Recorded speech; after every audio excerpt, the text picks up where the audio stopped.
नांदेडमध्ये नितीन बानगुडे पाटलांची भर पावसामध्ये सभा गाजलेली आहे। भाषण करत असताना अवकाळी पावसाने जोरदार हजेरी लावली। भर पावसामध्ये बानगुडे पाटलांनी विरोधकांवर हल्लाबोल केलेला आहे। महत्त्वाची आणि मोठी बातमी आपण पाहतोय। नांदेडमध्ये नितीन बानगुडे पाटलांची भर पावसामध्ये सभा गाजली।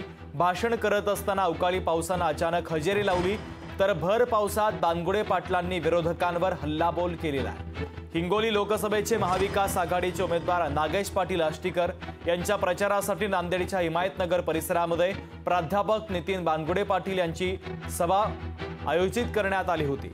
तर बानगुडे पाटील हे भाषण करत असताना अवकाळी पावसाने जोरदार हजेरी लावली।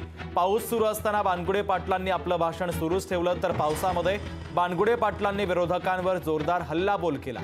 बानगुडे पाटील यांचे भर पावसामध्ये भाषण सुरू असताना नागरिकांनी देखील त्यांच्या भाषणाला साथ दिली। नागरिकांनी देखील आपल्या डोक्यावर खुर्च्या घेत सभा ऐकली। तर बानगुडे पाटील यांनी भर पावसामध्ये सभा गाजवल्यानंतर शरदचंद्र पवार यांच्या पावसातील सभा अनेकांना आठवलेली आहे।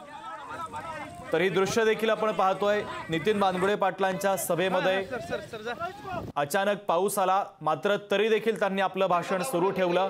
भर पावसात बानगुडे पाटलांनी विरोधकांवर हल्लाबोल केलेला।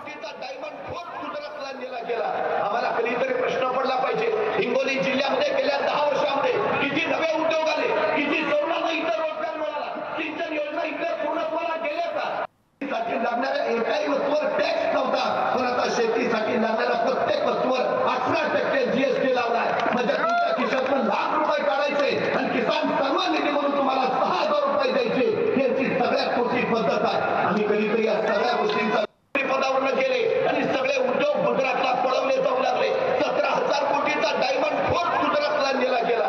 आम्हाला कधीतरी प्रश्न पडला पाहिजे, हिंगोली जिल्ह्यामध्ये गेल्या 10 वर्षांमध्ये किती नवे उद्योग आले, किती तरुणांना इतर रोजगार मिळाला, सिंचन योजना इतर पूर्णत्वाला गेल्या का? लोकशाही मराठी ऐका, पहा, जागरूक रहा।